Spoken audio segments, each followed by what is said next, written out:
Hello, hello, hello. Welcome to another episode of the GSMC Wrestling Laureate podcast brought to you by the GSMC Sports Network. I'm your host, Eric Rodriguez, here every Monday through Friday, 8 p.m. Pacific time, 11 p.m. Eastern time, here to talk about everything in terms of professional wrestling, all the action inside and out, backstage rumors, dramas, all the behind the curtain stuff.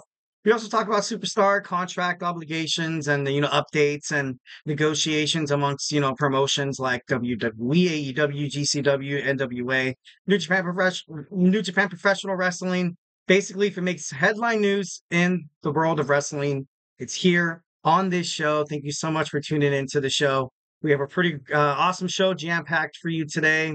But before we get into that, today is a Wednesday. Hope you guys had a great Wednesday. Middle of the week is all it's always good. Next tomorrow's Thursday Night Football. Hope you guys are kind of pumped up for that. Who's playing? Damn it, the Dolphins, and I can't believe I can't remember.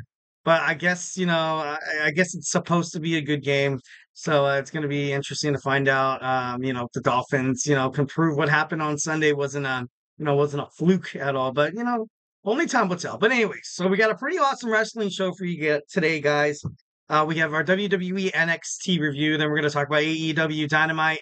And then we're going to talk about 9/11. Obviously, today, 13 years ago, tragedy struck in New York, the World Trade Centers, the flights and the Pentagon and all that. Just a very heartbreaking day overall, for the average day in the life of an American that day. It was pretty shocking. I remember I was 9 years old and it was moving stuff, moving stuff. It was crazy. It was sad.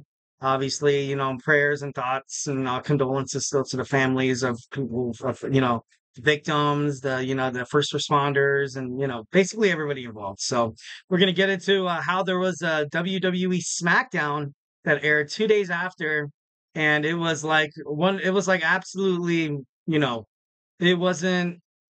A lot of people thought WWE would have never kind of pulled it off. But overall, we'll get into it. We'll get into it later. It's still kind of, still when you talk about it, it still kind of, strikes you a little bit. But our fourth segment, we're going to talk about AEW possibly going to Fox. WWE's, they just had their final episode on SmackDown on Fox. So, now SmackDown's going to the USA Network. Then on our fifth and final segment, every Wednesday we do it. We have my Wednesdays weekly wrestling news. We talk about all the major breaking news in terms of professional wrestling. So let's get on into that. But before we do, I want to remind you guys to hit up that super chat, whether if you've got a burning question or a hot take in terms of professional wrestling, or just something you're dying to get off your chest. Remember, here at the GSMC Sports Network, we are absolutely all ears all the time. The show is all about keeping the conversation lively, keeping the party going, making sure your voice is part of the mix. So don't be shy and drop those thoughts and questions inside the chat. And if you really want to make sure your comment or question gets noticed on air, why not use that super chat? It's that $ below that chat box right there.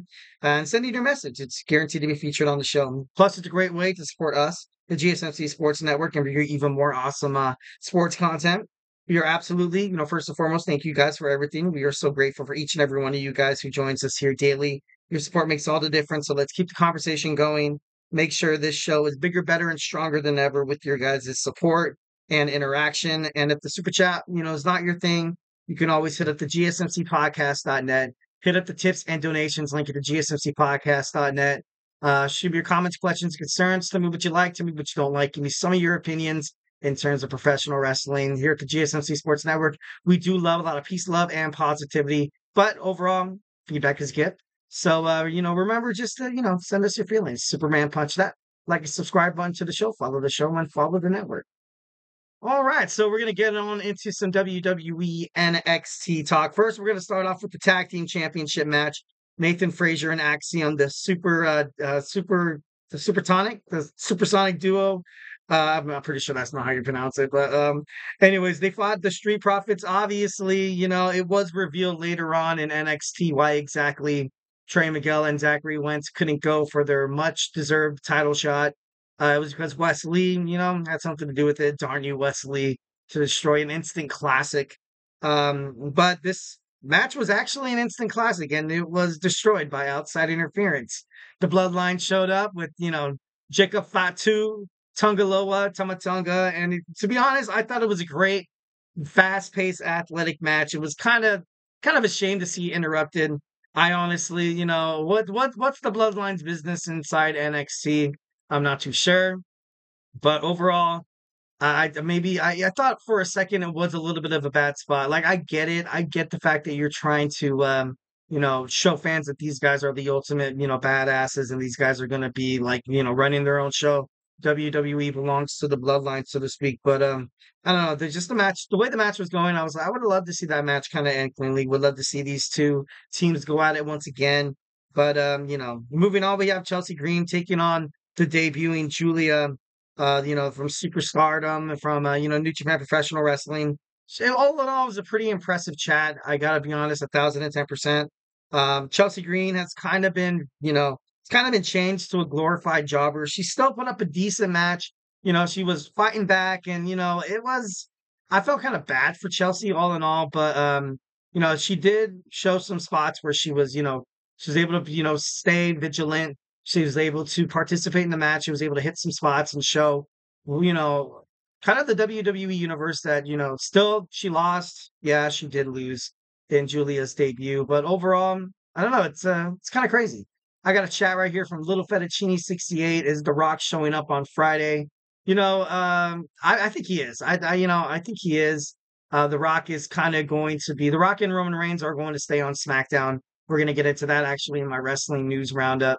But definitely he's going to be, SmackDown was his show. Overall, like I feel like they created SmackDown like The Rock, started, laying the SmackDown on your candy, on your jabronis. So I thought overall, having him as like the main star in SmackDown, he was there for the first episode when they debuted on Fox. So, I think he's going to be there. I really honestly think so. Maybe he finds a way to help Solo Sikoa defeat Cody Rhodes. Maybe that's a big ass maybe, but I don't know. I think that'd be actually pretty cool. Next, we have the Heritage Cup Championship match. We got Charlie Dempsey of the Quarter Catch Crew taking on that boy Bouncy, Javon Evans, the young OG. In the first round, the first pin was by Dempsey in the second round. Javon Evans in the third round got his first pin. So we had 1-1, and then of course something had to happen. Tavion Heights comes back from Japan, and he ultimately just destroys Javon Evans' chance of being Heritage Cup champion. It was a little depressing. I knew he wasn't going to win. I knew Javon Evans wasn't going to win, but overall, I thought maybe it could have been, better spot. Obviously, now you kind of have the no quarter catch crew in full swing, especially after the departure of Drew Gulak. I kind of thought that the no quarter catch crew was kind of DOA.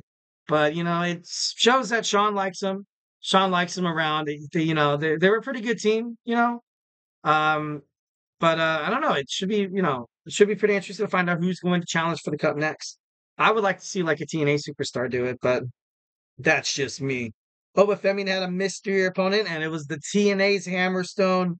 This guy came out looking absolutely jacked. He was paid by Tony D'Angelo to kind of take care of the Boba Femi problem of the family, but to no avail.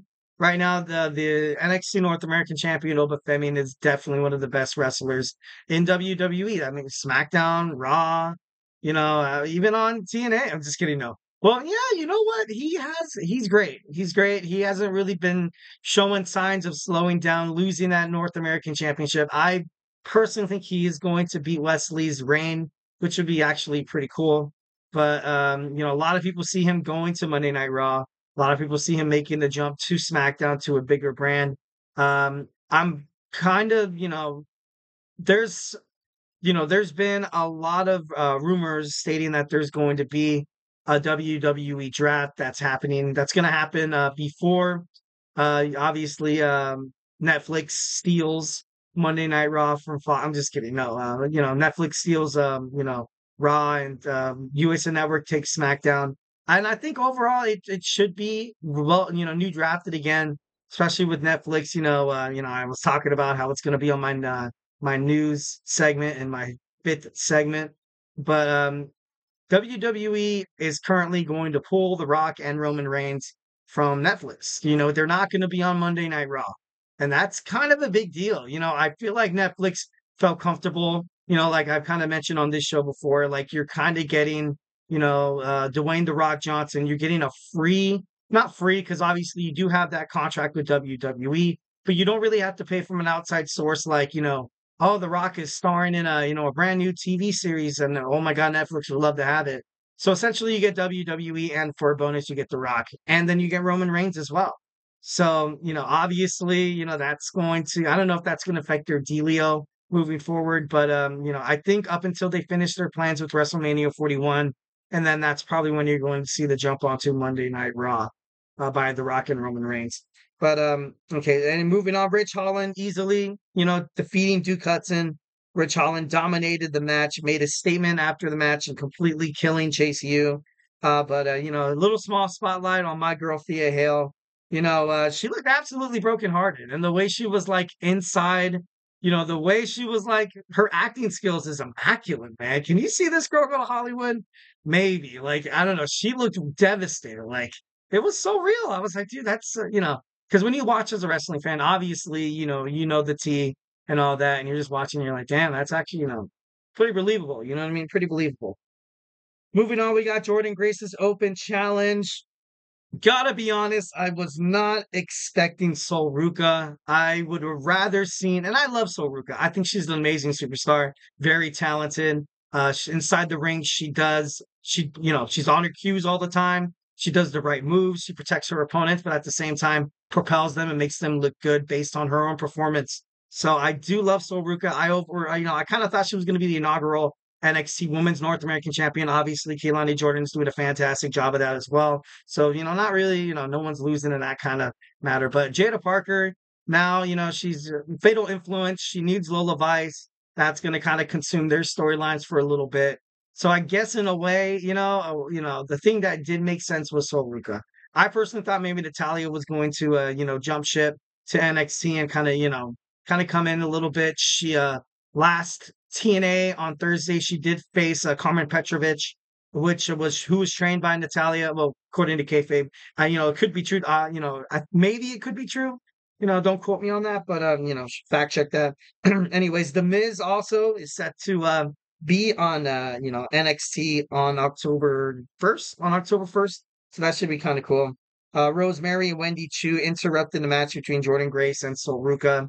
Kind of crazy, but we all kind of saw that coming. You saw a promo with Tatum Paxley and Lyra Valkyria with Tatum Payne playing with dolls, and I thought it was kind of funny. I thought it was, I don't know. I love Lyra Valkyria, how serious she is, and I love how dorky and how, weird this whole Tatum Paxley angle is, going. So I like that.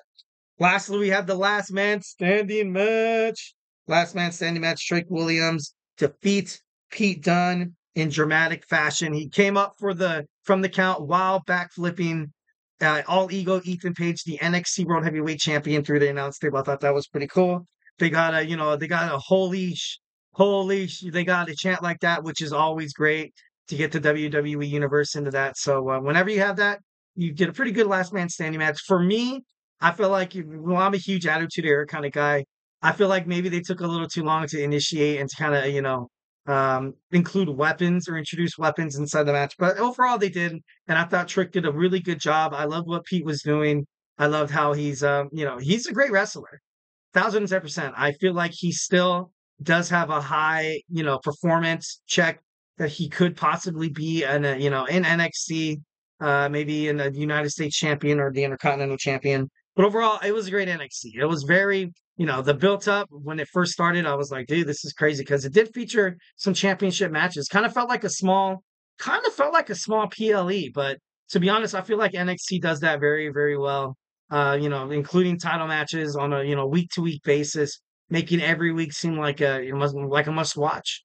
So yeah. All right, next we're gonna get into AEW Dynamite. It's Wednesday.